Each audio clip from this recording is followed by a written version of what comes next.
Règle numéro 2, considérez votre client comme une personne et non comme une chose ou un petit animal. Et vous augmentez comme ça vos chances d'obtenir une relation win-win. J'appelle win-win relationship. Sauf si vous souhaitez obtenir une relation lose-lose. Par exemple, pour embêter votre N+1. Ça arrive, il ne vous a pas donné votre jour de congé, vous souhaitez prendre une mesure de rétorsion, lose-lose. Alors attention, lose-lose relationship est toujours inférieur, même au carré. Ça ne change rien du tout.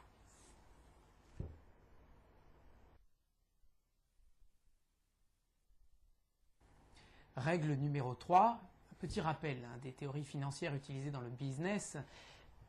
Moins par moins, ça fait plus. Pi égale 3,14. Soit à peu près. 1 euro, un demi-euro, on va dire.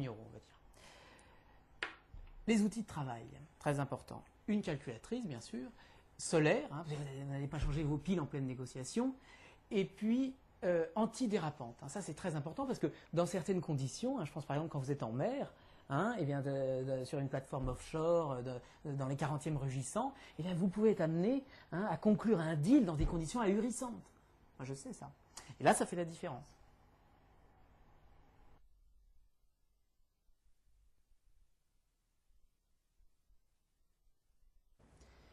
Règle numéro 7, et là c'est une astuce que je vous donne, pour gagner du temps, prenez 7 repas d'affilée le dimanche soir, 7 repas. Ça vous permet de faire sauter les déjeuners dans la semaine, c'est très pratique, ça vous fait gagner à peu près 15% de temps.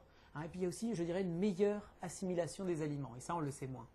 Autre astuce que je vous donne, au petit déjeuner, remplacez la confiture par de la moutarde.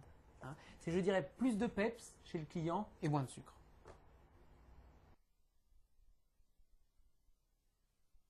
Règle numéro 8. Lors d'une négo serrée, n'oubliez jamais la matrice de Schmutz, Schmutz matrix. Alors, il y a vous, bien sûr, au cœur du système, que j'éclaire là avec mon petit pointeur laser, et puis il y a bien sûr the client, et vous lui apportez de la value, ça vous connaissez, et puis il y a évidemment des relations de knowledge et de skills, du feedback et du client handling, mais tout ça vous le connaissez. L'apport véritablement de cette matrice de Schmutz, c'est tout cet aspect de relation entre your mother et you et your mother, d'accord? Et puis your mother et the client's mother. Et ça, et en plus, souvent, elle s'appelle au téléphone. Et ça peut être dramatique. Alors, je dirais que, et parfois, il y a grandmother, mais c'est plus rare, là, c'est plus rare. Alors, n'oubliez jamais ça, car cette matrice a véritablement révolutionné, vraiment, le business moderne.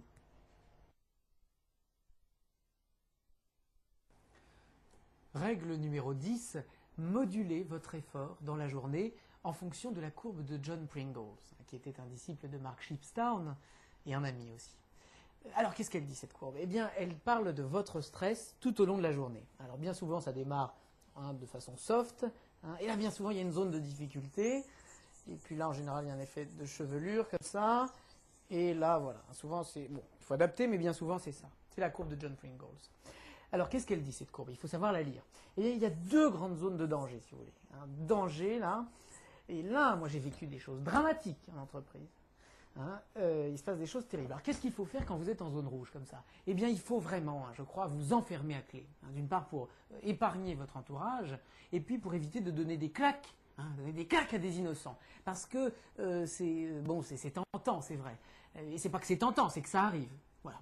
Tout ça, je crois que c'est très important.